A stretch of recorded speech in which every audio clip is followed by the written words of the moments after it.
démb ci entraînement bi c'est juste 10%.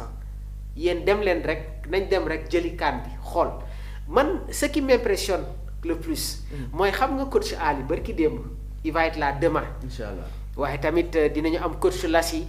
et une exclusivité dinañu am l'opportunité d'accueillir Mbaye Diagne l'international. ci plateau Sport Live 221. de même que Ibrahima Baldé ancien joueur de l'Atlético de Madrid c'est des surprises. plateau bi sax suba du nii lay mel.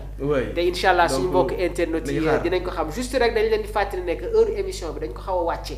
ndax match yi moom moo tax. effectivement coach Ali dama ko posé woon question bi mu ne ma en dehors de Pape Thiaw dafa am ay coach yoo xamante ne ñi ngi ci terrain bi. mu ne ma après si laa ko ne kan mu ne ma Kalidou Koulibaly Idrissa Gana Gueye Sadio Mané Edouard Mendy. la colonne vertébrale. c'est-à-dire aujourd'hui il y a des joueurs dans ce collectif ñi nga xamante ne ñoom ñooy véhiculer certains messages. et Kalidou Koulibaly dans son discours. li muy gën a employé mooy le rôle de l'aîné. maanaam ñun parce que lui depuis 2017. il est dans cette sélection. Kalidou a quasiment joué 5 Coupes d'Afrique. Donc c'est quelqu'un qui est là pour accompagner les jeunes. C'est ça la réalité.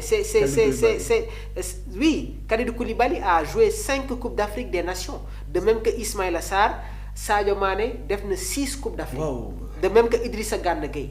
Sadio joué na 2015, 2017, 2019, 2021, 2023 ak 2025.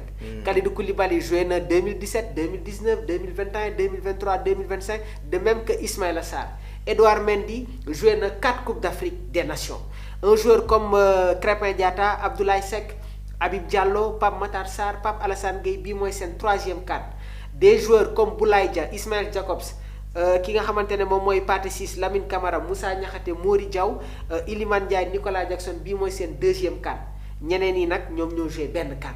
Donc gis nga ne que il y a un décalage. moo tax tout le temps dama lay wax ne que dans cette équipe il y a un mixage entre l'expérience ak la jeunesse. Mais le discours de Kalidou soo koy dégg mooy ñun dañu am une valeur ajoutée dans cette équipe là. Parce que Kalidou en dehors de son comportement sur le terrain nañu dem di xool attitude am dans le vestiaire waaye tamit au sein de la tanière. am na lu muy incarné. posé nañ ko la question sur Assane Diao. mu ne mais Assane Diao am na joueur boo xamante ne dafa subir la même situation auparavant. muy Edouard Mendy. Edouard dem nañu benn CAN boo xamante ne il s'était blessé. mu am lu metti te pourtant bi mu ñëwaatee dafa remporter la Coupe d'Afrique. et c'est tout le mal qu'on souhaite à Assane Diao. léegi nag dafa am ay taskatu xibaar yoo xamante ne suñu ay confrères dañ ko poser la question ne ban discours ngeen employé ngeen adopté envers Assane Diao pour lui apporter le soutien. Kalidou mu ne leen Edouard était dans cette même situation c'est lui qui a beaucoup plus parlé aux jeunes. waaye nag on va pas s'arrêter là nee nañ ko équipe bi su finaaloo il faut nga ñëw rejoindre tanière bi parce que dafa am loo xamante ne dañu koy jël si. Je vais venir sur les propos de Pape Thiaw. Kalidou ne s'est pas seulement limité sur le cas mais xoolal loolu. dañ ko ne di nga ñëwaat. parce que équipe bi su finaaloo da nga war a nekk dans le groupe. ni mu ko waxee ak Assane Diao mais noonu la ko waxee ak Ilaay Camara. c'est important. et di gën a am solo.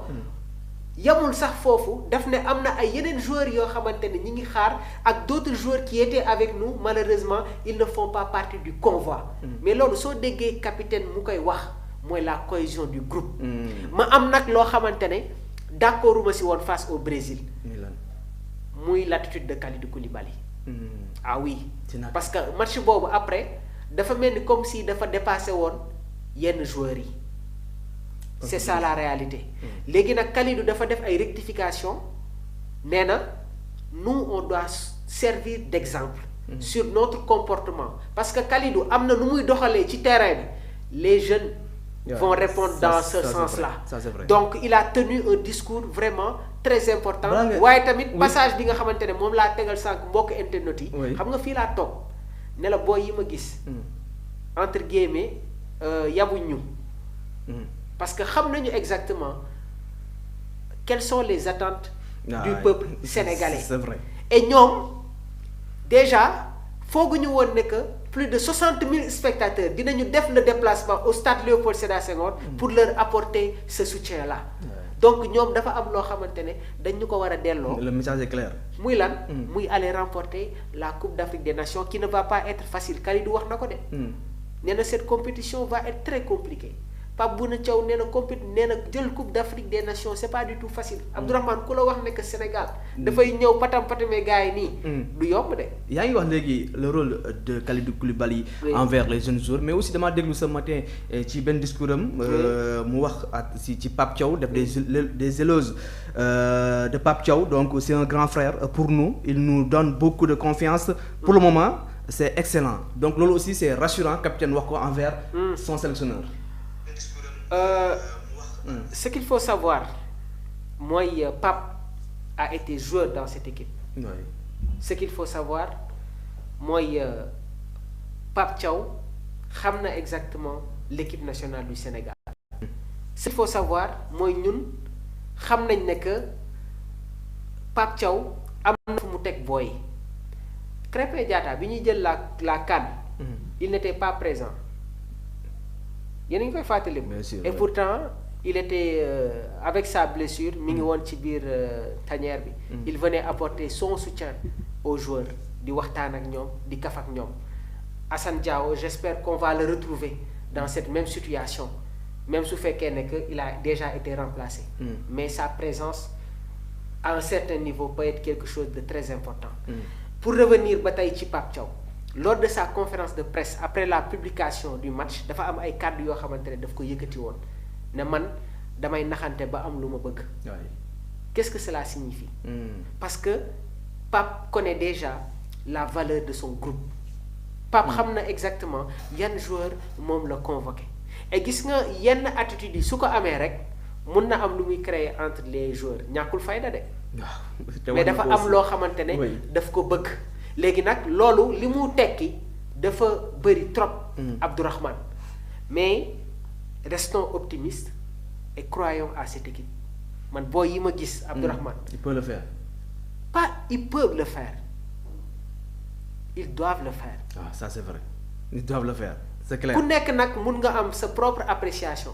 mais man je crois en cette équipe ku nekk nag mun nga am sa ngëm-ngëm parce qu'on est dans le football. man je respecte les appréciations des consultants, des experts, des internautes qui nous suivent. Mais man, si c'est ma propre appréciation, je sais pertinemment qu'on a une équipe qui va nous permettre, qui a les moyens d'aller chercher cette Coupe d'Afrique des Nations. Léegi nag dafa am ay facteurs yoo xamante ne Pape Thiaw daf ko jël en considération ak Kalidou Koulibaly. Nee naa la Coupe d'Afrique a une réalité. Talent rek doyul. ay tour rek doyul. Coupe d'Afrique leneen moo koy jël. loolu benn la beneen mbir bi mooy la désillusion en Côte d'Ivoire. dafa nekk un élément boo xamante ne ba tey dafay peser sur la tanière. Kalidou sànq wax na ko. Pape Thiaw wax na ko donc ba tey jii nii souvenir boobu noonu. dina am lu muy jouer. moo tax Pape nee na leen on va jouer match par match. on va prendre adversaire par adversaire match yëpp ay final la. mais le match le plus important. sànq am na ku may waxtaanal en off mi ngi au niveau du Maroc. mu ne le match le plus important c'est le match qu'on va jouer demain face au Botswana parce que loolu moom mooy déterminer. nan la Sénégal war a yeggale sa compétition en terre marocaine. Voilà. Très bien Abdourahmane. Très bien on va jouer match par match Yaya match bu nekk aussi ak ñu koy aborder le discours de Pape Thiaw ak aussi celui de Kalidou Koulibaly est-ce que rassuré na la par rapport ak la préparation du match de demain. Abdourahmane maa ngi lay jaajëfal bu baax a baax xam nga tey communication. lu mu mën a defar ak lu mu mën a yàq dafa bari. ni communication di defaree noonu la mën a yàqee te sànq Mamour ba mu playé kàddu yi nga xamante ne moom la Koulibaly jot a yëkkati. da lay rassurer mooy lépp dafa lalu ci communication waaye derrière cette communication y a une information. comprendre nga. respect bi nga xamante ne moom la ñuy jox équipe yi. c'est juste que cër la football la. mais loolu noonu wonewul tey jii nii Sénégal lu mu war a indi du ko indi. déedéet Sénégal lu mu war a indi da koy indi day wone boppam am na koy wax ci commentaire yéen da ngeen jàpp ni que Sénégal moom mun équipe yëpp. waaw maa ngi gis du lu ñu jàpp. comprendre nga Mamour. lu ñu gëm la te gëm-gëm doomu aadama mën na toog fu mu toog mu gëm ko munoo dara tey jii nii foqati gëm-gëmam lii am suba nag yàlla moo ko xam du dëgg. voilà donc loolu day baax aussi ñu koy dundalaat ci plateau on ne répond pas ñu avancé comprendre nga. yaa ngi gis Abdourahmane ñoom aussi am nañ seen avis. waaw seen avis comprendre si lañ bokk ñoom aussi si lañ bokk mooy gëm-gëm bi mooy lu ñu gëm la di ko wax. te aussi lii moo ñu war en tant que taskatu xibaar. mais mënuñu fi toog ñu décourager le peuple bi décourager le joueur bi. joueurs yi mënul nekk loolu du suñu rôle. suñu rôle lenn mooy accompagner leen ci communication accompagner leen ci information.